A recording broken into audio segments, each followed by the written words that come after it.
Olá, Rondônia, muito boa noite. Um prazer estar aqui novamente com vocês. Terça-feira, 2 de abril, mudamos já o dia da mentira de lá para cá, né? Vamos para cá, vamos falar de verdade. E eu vou começar com a verdade. Existem homens que emprestam ao cargo que ocupam a respeitabilidade que eles trazem, que eles têm. O homem que eu vou conversar aqui hoje, o meu convidado de hoje, é assim. E antes que eu apresente ele para vocês, eu vou dizer uma frase que para começar o programa e que eu vou encerrar o programa com essa mesma frase. Assis Canuto, eu queria lhe dizer que você faz muita falta na política do estado de Rondônia. Você não sabe o tamanho da falta que você faz. A gente estava falando há pouco aqui, antes de começar, de um querido amigo comum, Cédio Abreu Bianco, que também faz uma falta enorme, mas você faz uma falta muito grande. A gente tem a necessidade de ter esses homens que passaram por aqui, que construíram o estado de Rondônia, no comando ou pelo menos na assessoria daqueles que estão chegando agora, porque às vezes é absolutamente necessário que assim seja. Dito isso, senhores, Assis Canuto, muito obrigado por você ter vindo aqui. Há quanto tempo que essa conversa está vai tentando acontecer? E eu queria agradecer ao meu querido Dema, que está aqui comigo, mas principalmente ao meu irmão Amadeu Machado, que me possibilitou essa sua vinda aqui. Obrigado. Eu gostaria de cumprimentá-lo e agradecer por essa oportunidade, ao mesmo tempo também cumprimentar os seus milhares de ouvintes e de acompanhantes do seu programa, que é um programa já de larga tradição aqui no nosso estado, e dizer da minha satisfação de estar aqui e de iniciar esse bate-papo recebendo uma convocação que, ao mesmo tempo, para mim, soa também como um elogio muito grande, porque se você acha que eu devo voltar à política, é um elogio para mim, porque muitas vezes a pessoa ocupou um cargo, ocupou vários cargos, e ninguém quer ver mais ele na política, né? Então, para mim, agora, eu agradeço a convocação e também agradeço porque entendo como um elogio também. Ô Canuto, você falou, a pessoa participa da política em algum cargo. Você teve cargos que... Bom, você primeiro foi deputado federal constituinte. Antes deputado federal, o primeiro mandato, né? De 82. Isso. Em 86 eu fui reeleito deputado federal e constituinte. Isso. E depois, em 90, junto com Oswaldo Piana, assumimos o governo aqui do estado. Eu, depois, ultimamente, fui vice-prefeito com o Bianco lá em Paraná. O último cargo eletivo meu. Mas você tem um cargo que é muito anterior a tudo isso, que é você, quando o hino de Rondônia toca, que os meninos ouvem aí dizer assim, Destemido Pioneiro, está aqui. Esse aqui é Destemido Pioneiro, 49 anos de Rondônia, e foi ele que fez as divisões daquilo que a gente chama de glebas do estado de Rondônia como superintendente do INCRA. Na época era superintendente já? Não, na época eu iniciei como executor, né? E dentro da nossa burocracia, executor era o início dos trabalhos do INCRA. E depois eu fui coordenador, fui diretor, fui assessor do presidente, fui assessor do ministro da Agricultura. E eu reputo como meus 49 anos de vida aqui em Rondônia, a despeito dos cargos políticos que eu ocupei com muita honra, merecendo o prestígio do povo de Rondônia, mas eu reputo o meu trabalho mais importante foi no INCRA. Começamos com o IBRA em 1970, né? Porque realmente esse trabalho que deu toda a base para a estruturação do estado de Rondônia foi um trabalho que nós fizemos na distribuição fundiária das terras de Rondônia, no equacionamento dos problemas fundiários, daqueles problemas que estavam ligados à posse da terra. Eu gosto de dizer que, quando eu cheguei aqui em 1970, a BR-364 era apenas um risco na imensa floresta que cobria a Rondônia inteira. Um risco e uma ideia, né? Um risco. Era um risco, como se você pegar uma folha de papel e fazer um risco com um lápis. Era a BR, o que representava a BR no meio dessa floresta toda. 1970? 1970. Estava com 28, 29 anos? 29 anos, por aí. Então, a minha juventude, e eu vim para Rondônia para ficar 60 dias, e já estou há 49 anos. Então, realmente, é meu estado hoje de adoção, porque boa parte, a maior parte da minha vida eu vivi aqui em Rondônia, né? Empreguei minha juventude nos problemas de equacionamento do tempo do território ainda, né? Aquelas dificuldades todas que todo mundo enfrentou, mas eu gosto de dizer que a despeito de todas as dificuldades que nós enfrentamos aqui, nós construímos em pouco tempo, e quando eu falo nós, é nós, todo mundo. É todo mundo, uns mais, outros menos, uns mais importantes, outros menos. Importantes são todos. Cada um com sua... Cada um com a sua atribuição. Nós construímos um Estado, em pouco tempo, um Estado invejável, como eu tenho. Toda vez que eu tenho a oportunidade de me referir ao Estado de Rondônia, fora do Estado de Rondônia, em São Paulo, Paraná, em Goiás, eu digo que nós vivemos num Estado invejável, num Estado extraordinário e num Estado que hoje desfruta das melhores qualidades de vida do Brasil. É verdade. Do Brasil. Então, e que um Estado, um território, um Estado, que deu oportunidade a milhares e milhares e milhares de pessoas e continua dando essas oportunidades. Como é que você veio parar aqui, o Canuto? Então, você já era recém-formado? Como é que foi? Eu terminei meu curso de agronomia em Piracicaba em 67. Você é de Piracicaba? Não, eu sou goiano, mas estudei em Piracicaba, Isso, formado na Exalc, na USP. Isso. E trabalhei no Rio de Janeiro em 68, no IBRA. Isso, que é o antecessor do INCRA. Isso. Em 69 eu passei a maior parte do tempo em Israel, estudando. Aí voltei para o Rio de Janeiro, que era a minha base, e recebi esse convite para vir para Rondônia no comecinho de 70, em fevereiro, participar de uma equipe multidisciplinar, onde tinha vários especialistas, para que nós fizéssemos um relatório em Rondônia e Acre, propondo a criação de um projeto de colonização piloto, uma coisa assim, uma coisa para experiência. Então nós visitamos toda a BR-364 aqui em Rondônia, depois fomos para o Acre, que não tinha ainda BR, fomos de avião, um DC-3 da VASP, com escala em Guajará-Mirim, que era essa rota aqui, e fizemos o estudo do Acre e fizemos o estudo de Rondônia. E optamos por começar por Rondônia, aonde hoje está exatamente o município de Ouro Preto do Oeste. Em razão de qualidade da terra, localização, que estava próximo à vila de Rondônia, que era uma vila mais ou menos, já tinha uma estruturazinha de suporte, que hoje é a cidade de Paraná, e em razão também de facilitar o fluxo, porque se nós íamos criar um projeto de colonização aqui em Rondônia, há de se pensar que era para absorver famílias que viessem fora. Porque quando a gente faz colonização, você faz colonização trazendo gente nova para dentro de uma área nova. Isso. Então, a colonização é isso. Como o Brasil foi colonizado por Portugal, por quê? Trouxeram portugueses de Portugal para ocupar o Brasil, que era uma área nova.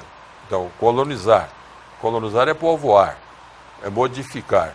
Então, ali seria fácil das pessoas chegarem via BR-364. Apesar da distância, que quem poderia vir para Rondônia naquela época? Paulista, mineiro, goiano, capixaba, paranaense, gaúcho, nordestino, qualquer um poderia vir para Rondônia naquela época, pela rodovia recém-recuperada pelo Quinto Beck. A BR-364 tem uma história que ela foi aberta pelo Juscelino e depois abandonada pelo presidente Jânio Quadros, pelo presidente João Goulart, e foi reaberta pelo Quinto Beck a partir de 1965, 1967. Que reabriu, praticamente fez a estrada de novo. Tanto é que quando nós começamos o nosso trabalho aqui em Rondônia, só transitava na BR-364 carro do INCRA e carro do Quinto Beck da Sucan. Não tinha mais ninguém. Não tinha carro particular, porque não tinha ligação quase nenhuma de Porto Velho com Vila Rondônia, com Vila de Pimenta Bueno. Ligava nada para lugar nenhum, né? Nada. Mas esses carros oficiais, o trânsito era mais disso aí. Então, aí nós voltando lá atrás na colonização, nós recebemos essa incumbência de fazer um relatório propondo um projeto piloto de colonização em Rondônia. Optamos por aquela região onde hoje está o município de Ouro Preto do Oeste. Chamamos o projeto de Ouro Preto, em razão daquela serra que tem ali, que chama Serra de Ouro Preto, e a Serra de Ouro Preto chama Serra de Ouro Preto em razão de um seringal que existia ali, que chamava Seringal Ouro Preto. Então, é isso aí. E começamos o nosso trabalho ali para colocar as famílias, algumas que perambulavam por Vila Rondônia, agricultores que vieram por conta e risco e não tinha terra, e um sistema de intercâmbio de cartas, de informação de jornal e de rádio, que o governo federal estava distribuindo terra em Rondônia. Isso aí decretou uma corrente migratória inicialmente tímida e depois enriquecida com migrantes do Brasil todo, principalmente do Centro-Sul. Então, para Rondônia, em busca dessas terras. Tanto é que nosso projeto previa o assentamento de 500 famílias, 500 famílias em 3 anos. E já no primeiro ano, no fim do primeiro ano, nós estávamos com 1.130 famílias assentadas. Tamanho foi a demanda. Eu vou lhe pedir um minutinho, a gente vai parar aqui. Eu queria lembrar 2 coisas aqui para vocês. Primeiro, nos anos 60, 70, início dos anos 70, final dos anos 60, 65, 67, 68, uma campanha nacional, Integrar para não entregar, foi deflagrada pelo governo militar. Quem é que estava à frente desta campanha? Quem imaginou isso aqui? O general Golbery Couto Silva, para mim, um dos grandes homens que pensou a geopolítica na América Latina e no Brasil em particular. E havia também um outro programa chamado Projeto Radan, e eu tive a oportunidade de conhecer meninos lá em Salvador que trabalhavam no Projeto Radan, que vinham para cá, para a Amazônia, para estudar. Minoro, César, enfim, tantos outros. A gente vai falar... Então, só para complementar e reforçar o Projeto Radan, nós trabalhamos, todo o nosso trabalho de prospecção fundiária foi em cima do Projeto Radan. Olha que coisa. Das fotografias do Projeto Radan. As cartas, né? Exatamente. As cartas do Projeto Radan. Todo o planejamento fundiário de Rondônia em cima daquelas cartas do Projeto Radan. É preciso conhecer a história do Brasil para a gente poder falar a respeito de alguma coisa. Nós estávamos nessa semana aqui naquela discussão. Ditadura, sim ou não? Como é que foi? O governo militar foi isso ou foi aquilo? Tudo tem 2 lados. Tem uma parte que é completamente boa, tem a outra parte que não é boa. Exatamente. E quando a gente junta as coisas, a gente tem uma média. Na média... É boa. É boa. Intervalo, eu volto já já. Na hora de comprar produtos da área da saúde, você já tem o endereço certo. Eu estou falando da Socibra, onde você encontra o Shopping da Saúde. Aqui você encontra as melhores marcas com os melhores preços do mercado. Olha só, kits acadêmicos de R$ 138,98 por apenas R$ 120. Sapatos profissionais da área da saúde, Softwork, por apenas R$ 69,99. O Shopping da Saúde também tem uma linha completa de produtos para diabéticos, como agulhas para canetas de insulina por apenas R$ 85. E medidor de glicose da marca Oncal por R$ 45. Também tem tiras da marca Oncal por R$ 63. E por último, tem seringa de insulina, pacote com 10, por apenas R$ 7. Isso e muito mais você encontra aqui na Socibra, no Shopping da Saúde, que também tem pagamento facilitado. É isso mesmo, venha conferir. A Socibra está localizada aqui na rua Rafael Vaz e Silva, esquina com Tabajara, número 3091. Telefone para mais informações é o 3211-7700. Na hora de comprar produtos da área da saúde, não tem erro. Vem para a Socibra. Educação à distância não é novidade. Estudar no seu tempo, em qualquer lugar, é real. O que vai transformar e te fazer crescer é a qualidade. Descubra a nova graduação EAD FAG. Surpreenda-se com a plataforma e metodologia do Centro Universitário FAG. Escolha seu curso, diploma igual ao presencial. Acesse ead.fag.edu.br. Inscreva-se. EAD Centro Universitário FAG. Graduação superior para realizadores. Você faria um plano funerário? Se eu faria? Sim, eu quero proteção. Sim, inclusive eu tenho. Ângelos prevê. Eu tenho Ângelos. Já tenho há muito tempo e ele só tem me trazido coisas boas. Faria. Claro, isso é tranquilidade, né? Faça como eles. Tenha você também Ângelos Prevê. A tranquilidade que cabe em seu bolso.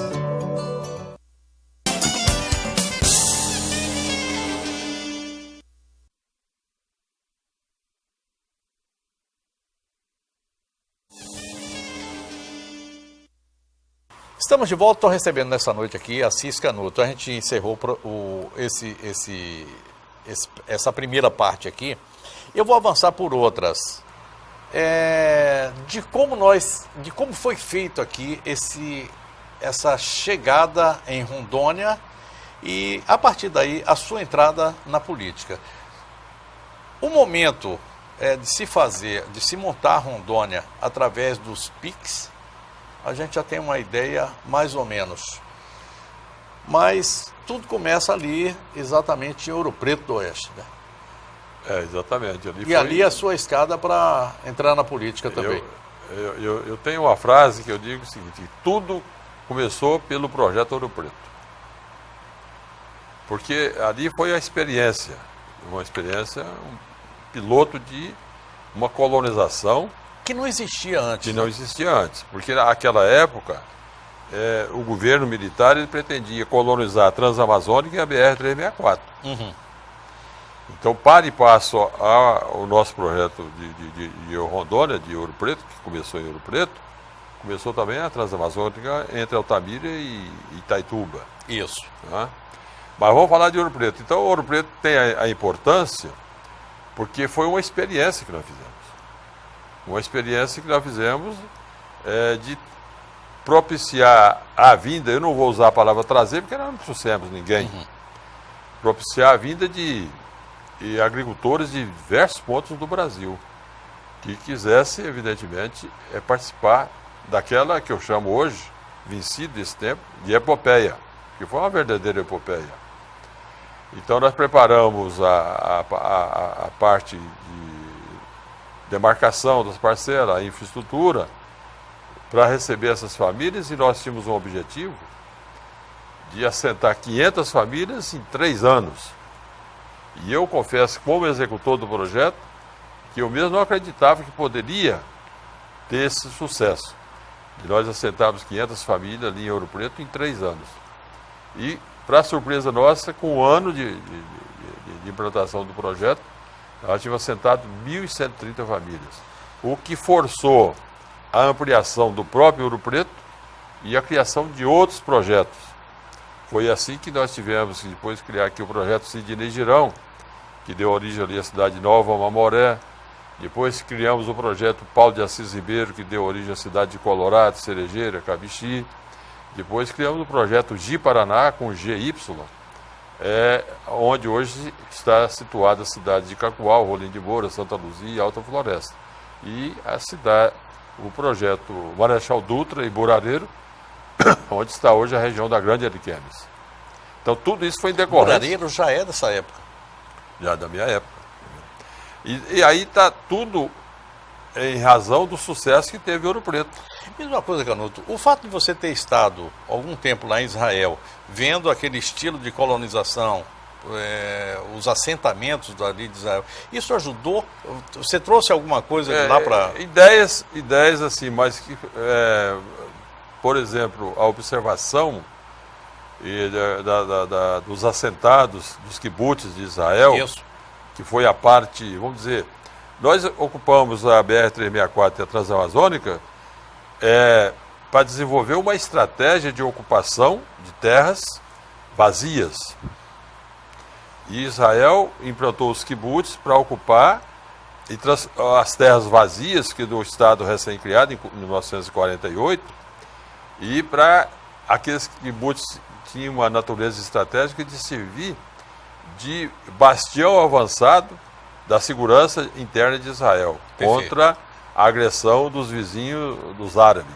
Isso. Então, para e passe isso. Agora, o sistema de assentamento lá é um sistema mais socialista do que o que nós realizamos aqui. O nosso foi mais democrático, porque, embora o de Israel não tenha nenhuma relação com ditadura, mas lá a terra é um bem social de interesse do Estado em razão da segurança do Estado. Perfeito. Porque ele está rodeado de supostos inimigos, e inimigos reais, em determinadas ocasiões, né? E aqui nós fizemos para ocupar estrategicamente o vazio da Amazônia, tanto é que daí, você acabou de citar, que foi gerada aquela política de integrar para não entregar. Isso. Integrar a Amazônia ao Brasil, porque a Amazônia era isolada do Brasil. Poucos brasileiros pouquíssimos brasileiros conheciam a Amazônia, pouquíssimos brasileiros conheciam a Amazônia. Isso aqui, 2/3 do território nacional, aqui, vamos dizer, como uma reserva de mercado, uma reserva de domínio, que poderia suscitar o interesse. Como suscita ainda? Né? Como suscita ainda de forças estranhas e forças que contrariassem o interesse nacional.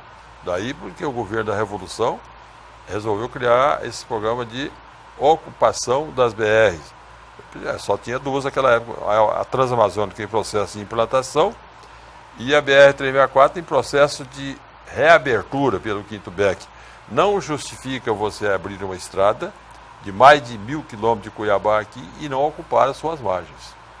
Isso é porque para fazer o quê? Porque se você não ocupa... Nem a Transiberiana, né? Exatamente. Não faz sentido. Não tem, a Transiberiana eles usam hoje para ligar aquela parte oriental da Rússia, lá atrás da China, que hoje é uma estrada de alto interesse para o governo russo. Com certeza. Como hoje a BR-364 estava ontem vindo para cá, para Porto Velho, e observando e relembrando que quando em 70, de vez em quando, você cruzava com o carro do Inca, com o carro do Quinto Beck, com o carro da Sucan e só. E era isso que andava na BR naquela época. E o areão, né? E de repente, você andar numa BR-364 com um fluxo de veículo extraordinário, de caminhões, de carro, de ônibus, de qualquer coisa, trazendo produto e levando produto. Então, o que justifica se implantar uma BR, uma rodovia, no inferno verde, como eles falavam isso aqui, era ocupar. Se não vai ocupar, ela vai acabar de novo. Como quando o Juscelino abriu, não teve tempo de ocupar, e o governo do Jânio Quadros e do João Goulart abandonaram. E foi preciso que o presidente Castelo Branco determinasse ao Exército que reabrisse a estrada com a vinda do Quinto Beck. Quem conhece a história do Quinto Beck sabe que ele começou a reabrir a estrada lá antes de Rondonópolis, para vir reabrindo até aqui. E depois abrir para o Acre. Né? Canuto, quando você passa aqui na BR, você disse, eu estava aqui relembrando, quando você passa aqui na BR, você tinha ideia naquela época, aos 28, 30, 35 anos, que Rondônia chegaria a esse ponto que chegou? Você já tinha visão daquilo que seria o Estado? Isso te ajudou a desenvolver alguma ação e trabalhar na Constituinte pró-Amazônia? A minha atuação na Constituinte, embora a grande imprensa não tenha divulgado, ela foi uma atuação em duas áreas, na área de desenvolvimento econômico e na área de desenvolvimento social. Eu, por exemplo, eu votei contra o capítulo da Constituinte, das minorias, porque tanto na ordem econômica e social, nós estávamos votando artigo por artigo. Quando chegou das minorias e do meio ambiente, resolveram votar num bloco só. E tinha coisa ali dentro que eu não concordava. Tinha coisa boa e tinha coisa que eu não concordava. Eu votei, penso que foi o único constituinte de Rondônia que votou contra aquele pacote, foi eu. Inclusive eu cobrei de alguns colegas de Rondônia na Constituinte, mas vocês vão votar esse pacote fechado? Não, vamos, porque vai para essa mesma, mas... Então, vamos sepultar a usina de Machadinho, porque está escrito lá dentro que a partir da promulgação da Constituição, para fazer um empreendimento público, quer seja rodovia, quer seja usina hidrelétrica, que afetar, não precisa nem ser dentro, mas que afetar a área indígena, precisará da autorização do Congresso Nacional, está escrito lá. E o Congresso Nacional jamais vai, em tempo hábil, ou em qualquer tempo até, aprovar uma construção de uma usina hidrelétrica, como aquela de Machadinho, que já estava com o canteiro de obra instalado no Rio de Paraná. E foi, a Constituinte decretou a paralisação total dela, e até hoje, passado 30 anos, 31 anos, a usina não saiu. Por quê? Porque o seu lago, a inundação, a formação do lago de Ji-Paraná, iria afetar duas nações indígenas, que eles chamam de nações, eu prefiro chamar de tribo, a dos araras e gaviões. Então, precisa da autorização do Congresso. O pedido está lá até hoje, e não autoriza. Comparou a usina de de Comodoro, uma usina que o grupo da aviação Colibri estava construindo, onde hoje, Comodoro não existia naquela época, mas onde hoje está a cidade de Comodoro, ali também parou uma usina, porque o reservatório ia afetar as áreas dos índios em Ambiquara. Esses índios de Ambiquara estão entre Vilhena e Comodoro. Parou. Então toda obra que afetasse reserva indígena, sob qualquer título, foram paralisadas em razão da Constituição. Constituição que merecia uma revisão ou Constituição boa é Constituição antiga e deixa como é que está? Constituição, a nossa Constituição, ela foge um pouco dos caracteres de uma Constituição. Porque a nossa Constituição, ela é um bom percentual dela são leis ordinárias. Então isso foi muito discutido na época, que nós podíamos fazer dois tipos de Constituição. Uma Constituição resumida e com artigos que determinasse a orientação da política nacional, da política de governo, da relação entre os poderes, e deixar esses assuntos de índio, de ambiente, meio ambiente, de minério, para a legislação ordinária. Porque são assuntos que têm uma mutação muito grande, têm uma dinâmica muito grande. Por isso que nossa Constituição hoje está cheia de remendo. Surge um problema, resolve com a PEC, que foi travado pela Constituição, tem que fazer uma emenda para destravar. Se nós tivéssemos deixado isso, como era uma tendência lá dentro, para a legislação ordinária, nós não teríamos nada de estar fazendo mudança da Constituição. Que é uma mudança da Constituição, ela exige foro qualificado, né?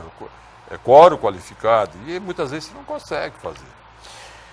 Isso me leva a uma constatação. Algumas coisas foram criadas a partir da Constituição e por uma necessidade, inclusive, disso, que são os conselhos. Eu vou colocar aqui, eu conversei uma vez aqui com Zé de Abreu Bianco, conversei com Amadeu Machado, conversei com outras pessoas aqui sobre a criação de um conselho de notáveis do estado de Rondônia, ex-governadores, ex-vice-governadores, deputados, enfim, aquele pessoal que criou o cabelo branco montando esse estado aqui, para atuar como um conselho consultivo do estado. O que você acha da ideia? É possível? A ideia é muito boa. Então nós estávamos analisando essa situação e em off aqui você falava dessa ideia do conselho, que eu acho uma ideia muito boa, porque na medida que a gente reúne essas pessoas, essas autoridades, vamos falar assim... Nós temos aqui quantos governadores de Jorge Teixeira para cá, aliás, de Bengala para cá, todos são vivos, né? Todos são vivos. Por que não? Todos são vivos e cada um tem a experiência acumulada e muito importante, que eu acho que aí, mesmo que não tenha, que esse conselho, se criado, não tenha qualificação deliberativa, ele poderá ser um conselho de consultivo, de orientação para os novos administradores, tanto nas áreas municipais como nas áreas, como na área estadual. E eu digo uma coisa, que Rondônia cresceu muito, desenvolveu muito, mas não existe, a não ser o Planaflor, que procurou dar uma diretriz de crescimento para Rondônia, de dar um marco, um objetivo de crescimento de Rondônia, tanto na área rural como na formação das áreas urbanas, mas é um projeto que, no tempo do nosso governo com Piana e depois até com Raup e com Bianco, foi um projeto que serviu de roteiro para o governo, mas depois foi abandonado. Não foi renovado.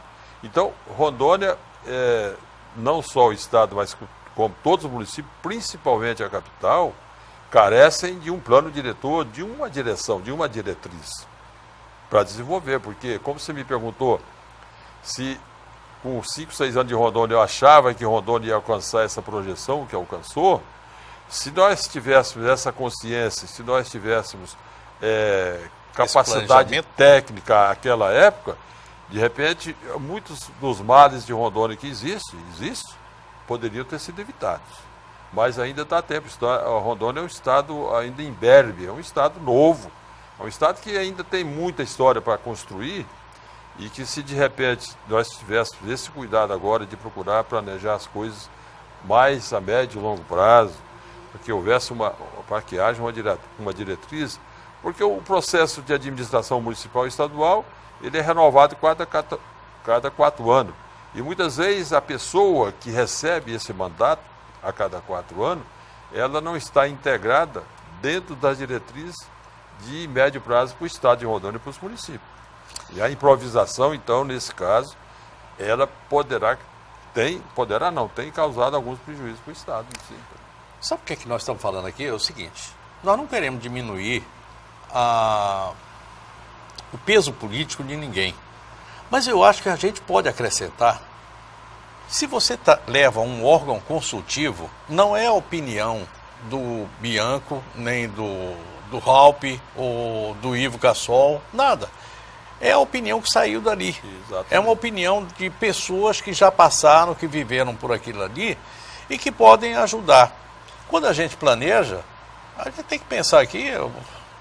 Tem um velho professor que dizia o seguinte, que o planejamento está na palma da mão e que ele tem normalmente 5 pontos, 5 eixos, 2 que estão por lado, 2 que são auxiliares e 1 no centro, os dedos da mão. É isso aí que faz o planejamento. Não precisa muito mais do que isso não. Se a gente tem 5 pontos para seguir e são 5 pontos para frente, a gente termina chegando a algum bom lugar. Porque os outros do lado vão ajudando. E esses do lado são exatamente aqueles que já passaram por aqui e que podem ajudar um pouco mais. Eu vou dar uma paradinha aqui, volto para o último bloco. Assis Canuto é o meu entrevistado de hoje. Vamos falar um pouquinho mais a respeito de governo Piana, a sua história, e as feiras agropecuárias, que é algo que eu... Você teve uma atividade muito... Carinho, foi, muito carinho. Participei da fundação de várias delas. No nosso parque de exposição aqui. E também. Parque William Cury. Uma pessoa que ficou devendo pra gente. O William Cury não escreveu o seu livro. E ficou faltando, né, Canuto? É verdade. Vamos lá.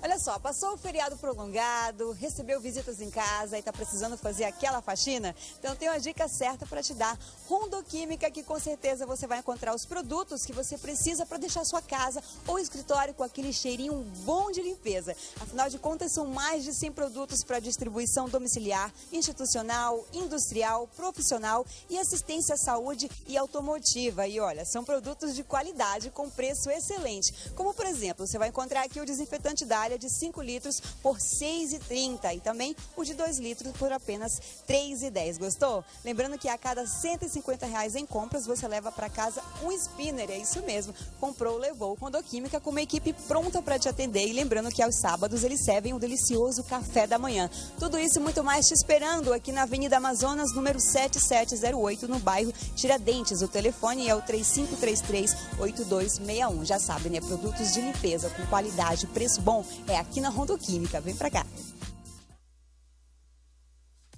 Atenção você que quer ter poltronas lindas e confortáveis como essa daqui aí na sua casa ou no seu local de trabalho. A Viane Móveis Estofados está com uma super promoção para você vir e aproveitar. É isso mesmo, poltronas como essa daqui você vai encontrar por R$ 350 cada uma, levando a partir de 2.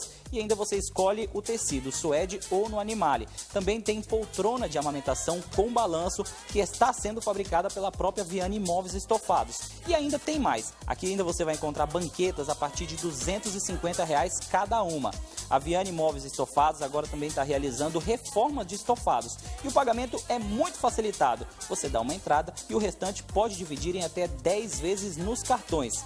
Viane Móveis Estofados está localizado aqui na rua Catalão 4128, bairro Jardim Santana. E o telefone para você fazer já o seu orçamento sem compromisso é o 992557513 ou o WhatsApp, o 992959337. Viane Móveis Estofados, vem já para cá conferir.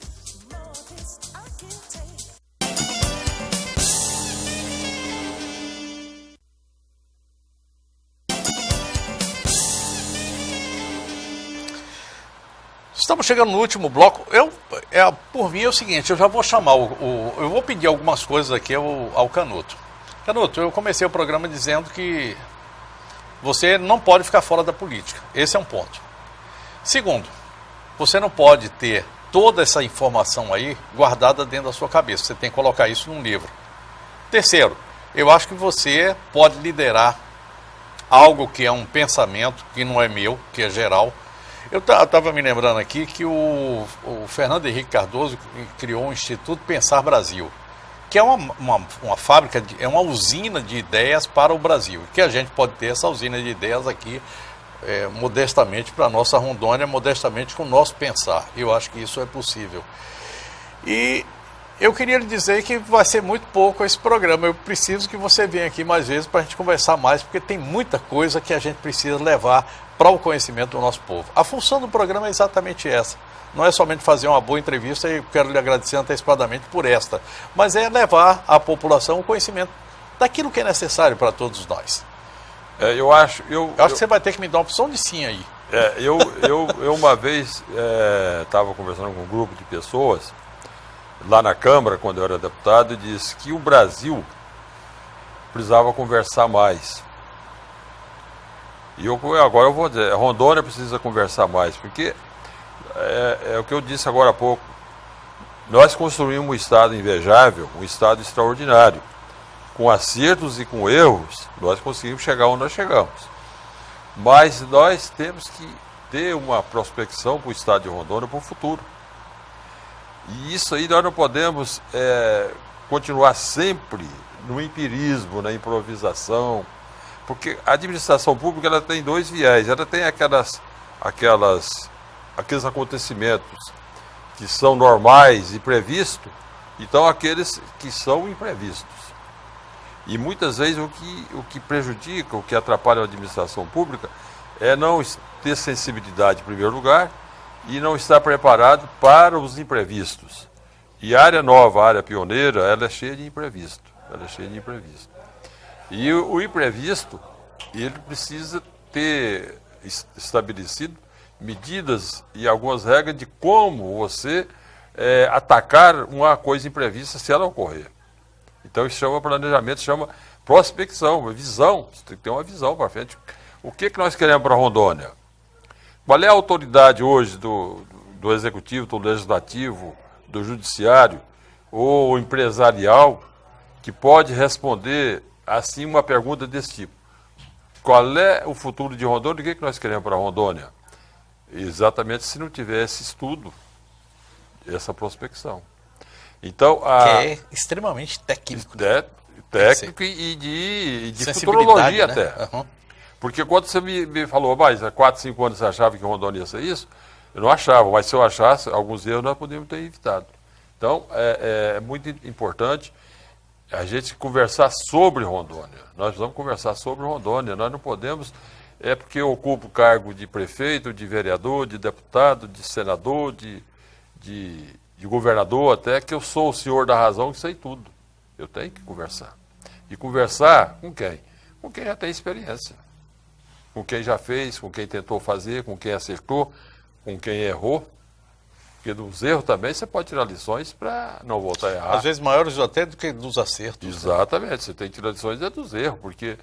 então, eu acho que essa Rondônia está carecendo de conversa. De conversar. Conversar no bom sentido, né? E a trocar ideia. Eu acho que a gente tem que aproveitar. E ninguém pode, tanto na iniciativa privada como no serviço público, se enclausurar e começar a ditar normas e regras achando que é o senhor da verdade. Aí não vai dar certo. Eu acho que a gente pode aproveitar, nós somos hoje ainda poucos. A nossa densidade demográfica, nós somos um estado com 1,5 milhão, 1.700.000 habitantes. A gente tem muito mais boi do que gente aqui. Quer dizer, cada boi tem aqui pelo menos cada pessoa tem 12 boi por pessoa. Pois é, eu não sei onde é que estão os meus. Alguém levou os meus. Tem alguém que está com 24. Mas é o seguinte, a gente pode, eu acho que a gente tem. Primeiro, nós somos novos. Nós temos já uma boa experiência administrativa, já juntamos muita coisa aqui. Nós temos um estilo... Um estilo e potencialidade. É verdade. Nós temos um estudo que foi feito aqui, um estudo que pagamos caro. O Plano Aflora nos deu o caminho. E é somente a gente seguir algumas coisas que estavam ali definidas. Nós temos uma organização fundiária que é relevante para o Estado e para o país. Nós Muito. somos diferentes do resto do país. Exatamente. Nem o Paraná chega perto de nós. Então, por que a gente não pode conversar? Por que a gente não pode pensar um pouco mais? Por que a gente tem que ter uma visão só? Não, é isso aqui que eu quero, é isso que eu vou fazer. Chega. Testosterona pode ser muito bom para outras coisas, mas para tocar um governo não pode, né, Canuto?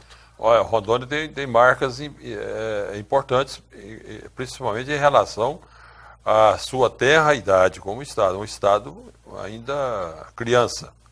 Mas, por exemplo, na Amazônia, nós temos o único Estado que tem todas as reservas demarcadas.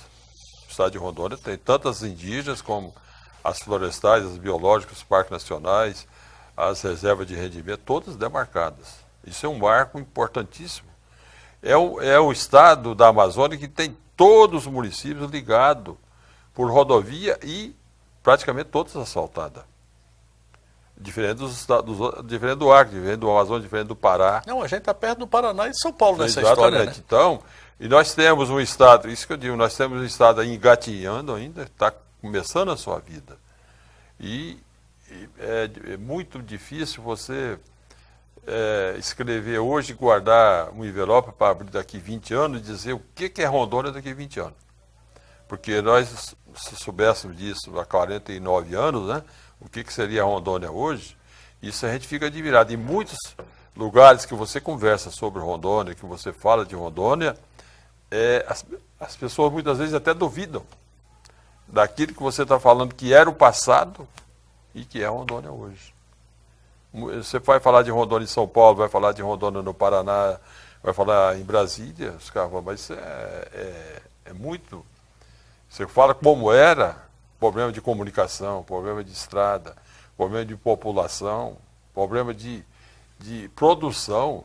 Olha, quando nós começamos aqui em 70, o arroz não tinha, o leite era leite em pó vindo de Manaus, da Zona Franca de Manaus. A carne eu trazia a carne aqui era em 90. enlatada. Eu trazia a carne em 90 daqui da Sadia. Pois é, mas a carne, quando nós chegamos aqui em 70, você comprava fiambrada, comprava carne enlatada. Arara, doce só, e copote só enlatado também. Não tinha feijão, não tinha nada.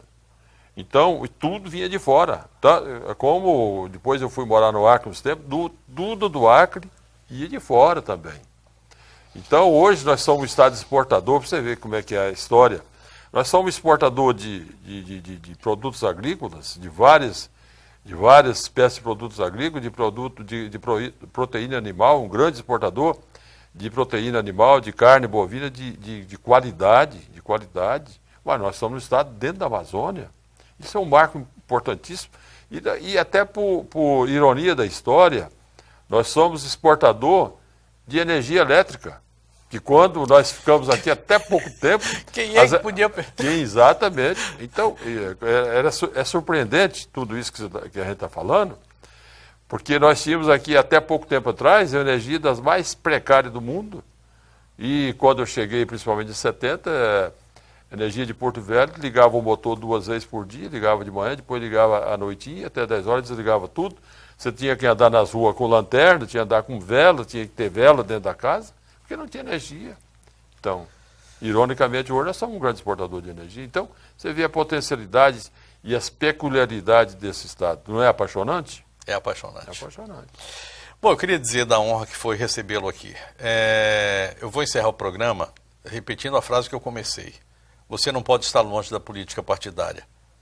Não que se você não quiser disputar a eleição, não tem nenhum problema. Eu reservo meu voto para uma outra pessoa. Mas é necessário que você esteja também nesse comando. Não podemos prescindir daqueles que fizeram esse Estado durante esse tempo todo. Muitíssimo obrigado. Obrigado, eu que agradeço a oportunidade. E estarei à disposição para outras oportunidades. Opa, então está falado. Tem uma opção de S aí hoje que você já assinou para mim. Inclusive do livro. Doutor Oswaldo Piana, eu gostaria de conversar com o senhor aqui assim também. Eu queria falar que o Oswaldo Piana foi o homem do linhão e da estruturação de um Estado. Amanhã, às 8h30 da noite, a gente se encontra aqui para mais programa Léo Ladei. Eu desejo a todos boa noite, bom sono, bons sonhos. Fiquem com Deus Tchau, tchau. Foi bom, não foi? Foi. Eu prometo que a gente vai fazer algumas outras assim, tá? Tchau, tchau.